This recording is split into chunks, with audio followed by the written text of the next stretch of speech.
deck comes out first. The Devil. Saying hello from the underground. I'm not a puppet, it says on it. I'm not a puppet. You might be an independent thinker. You're also the King of Cups. Mature, compassionate male, or just mature, compassionate person. Water signs, Scorpio, Pisces, Cancer.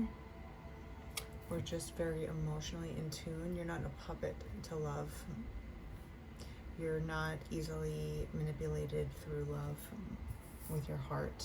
Even though it is open and you have lots of cups to share, you don't overshare, or you don't let people take advantage of you, because givers usually have to learn the lesson at some point in life that they will be taken advantage of by certain individuals that will look at them just as a way to get something, right? Instead of just enjoying a person's good-naturedness, they will give on their own because they enjoy it. Instead of just letting that happen naturally for these types of people, other types of manipulative people will come in and look at that person like a gold mine, something that they can constantly take their water for free, like free water over here, kind of thing.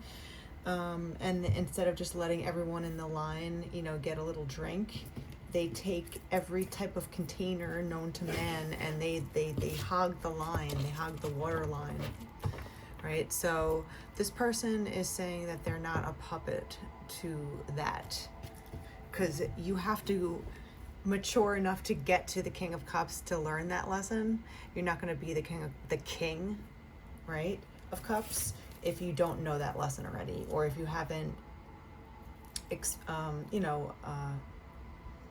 not experienced it, but you know what I'm saying? Like, you have to have gone through it and, risen through it. Like, you're not a fool. What else? We have fulfillment. Wow. Look at these cups coming out. So the 9 of Cups, you're not a fool when it comes to your dreams either. This card here is all about dreams coming true. Every type of wish regarding love with the cups, the 9 of Cups, right? This is right about, obviously, before the 10 of Cups, if we can all count. So it's right before the culmination of basically winning the lottery. So you're suppressing this, dark force, we can call him, besides the devil, besides all these fancy names he gets for himself. It's really just smoke and mirrors, manipulation, deception at its finest, right? The devil works in deception, manipulation, 3, 2, 1 on the clock. So it's an ongoing battle to kind of keep you down, right? And people will move through the devil's energy by manipulating, by lying, by using people, right? Through any means possible. And that can also mean love, sex, relationships, the whole 9 yards. They'll take any angle they can get. The Chariot. So whoever this read is for right now, you are very quick-witted when it comes to your heart, which is a strange combination to say, but basically you know where your heart lies, you know where your heart wants to go, and you're not going to be deceived by that, and you make very quick decisions regarding your heart and relationships, and that's what keeps you in this victorious state. So you are a person of your heart is huge. Your heart is huge, but you know how to protect it. That's the thing we have to learn. A lot of people don't want to teach kids, specifically, that the world is a bad, dark place sometimes, that you want to let them live in their innocence, right? And it's good to do that, to let them just feel free in life for once, because that's obviously going to stop at some point when you grow up, quote unquote, and learn what the real world is like. Let them be joyous in that innocence for a second, but you could also teach them lessons while they're being innocent on just scenarios that they might not know because they're new. So to have them know if something doesn't feel right, they should run away. Or, it's a very simple example, but you know what I'm saying here is that you can lightly offer kids ideas without really scaring them out of their innocence, right? And you don't have to tell them the gory details, but you should tell them that there are malicious people, there's malicious energies, sometimes you have to, pay attention to what's going on around you, because not every single adult, not every single person who offers you help, especially as a kid, is going to be, not anyone who offers you help is going to be good. They're not all good-natured people out there. And just because someone's an adult doesn't mean that they have power over you. You're allowed to make your decision for yourself. If you're scared, you can, ask, to walk away, or whatever the case is, right? So we also have the moon and the sun popping out, which is strange. All about working together in forces, which is really interesting. The moon and the sun is, the perfect pair, the perfect balance. Whoever this person is that I'm reading for right now, you are extremely balanced when it comes to your heart center and what you want out of life. Like, you know exactly what you want and what you need. That could be two different things too with people. When we come to realize what we actually need versus this grandiose fantasy of what we think we want. Once you realize what relationships can do, they can make you or break you, basically. We all could be peaceful monks and be alone and feel peace and contentment for all the days in our lives, because we learn how to just live with the slight uncomfortability of life and what life offers you on a daily basis, because life is uncomfortable no matter what. When you delete all the other people around you and scenarios, but when you add in people to the mix of your life, it really does affect you in a lot of different ways that people they underestimate. So I think you're being very aware of who you're keeping around you and how they might affect you. And not to be deceived. There's two different kind of illusionary cards here with the moon and the devil here. It's giving me like there could be a lot of deception, regarding, looking at life through rose-colored glasses, or what you want a person to be like versus who they are actually. Sometimes we get stuck in relationships because we just want this person to be who we imagine them to be. Like, they have so much potential, they could be so great if they ... but they don't. And you can encourage someone to change, you can encourage someone to grow, you can, drop ideas to people, but the person has to pick it up themselves and use the idea.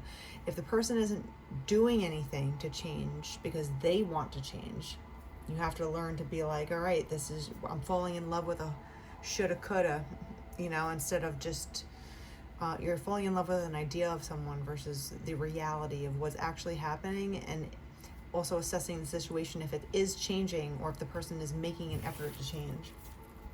But even if you're single, this could mean a lot too. Like, you're very quick in determining who you spend your time with. Yes, you can talk to people, be open to as many people as you want to. Talking doesn't mean you're sleeping with them. Talking doesn't mean that you're even with them.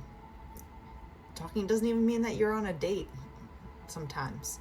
A lot of people kind of twist that around and think like, oh, if I just talk to someone, then the floodgates are opened and they get the whole kingdom. It's like, I can conversate with whoever I feel, and that's the first step on getting to know someone better, no?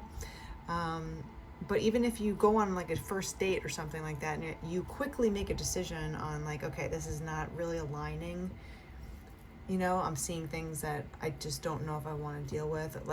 And you can't be a perfectionist, because everyone is a human being at the end of the day. Everyone's imperfect.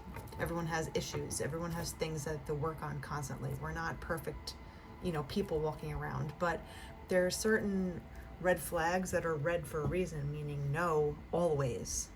Always no. You know, so if you pick up on a red flag or two or three or whatever, you just have to be like, no, I think this is good, and don't entertain that person for a second date, basically. And that's okay to do. That's being very in charge of your emotions and your heart. Where you're going, right? Making investments in love the right way, being positive.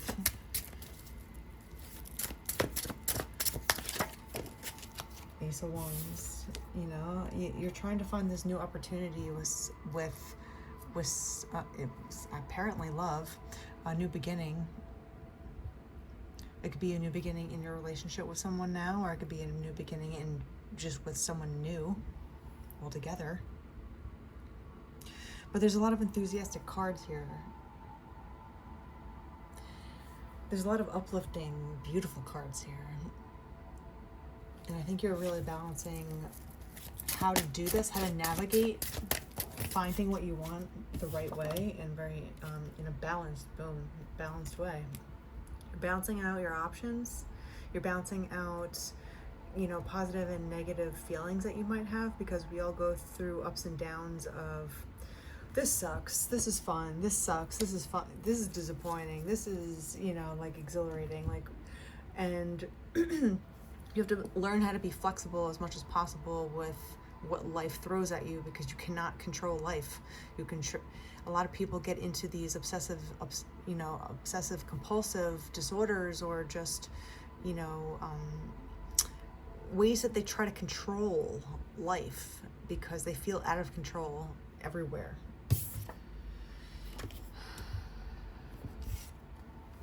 You know how to walk away. It says, you know, and, you know, pick up and move on. The Queen of Wands pops out. And the Three of Cups, fulfillment, friendship. We have a lot of good energy here. I think with this reading, someone is really looking for a new opportunity when it comes to love.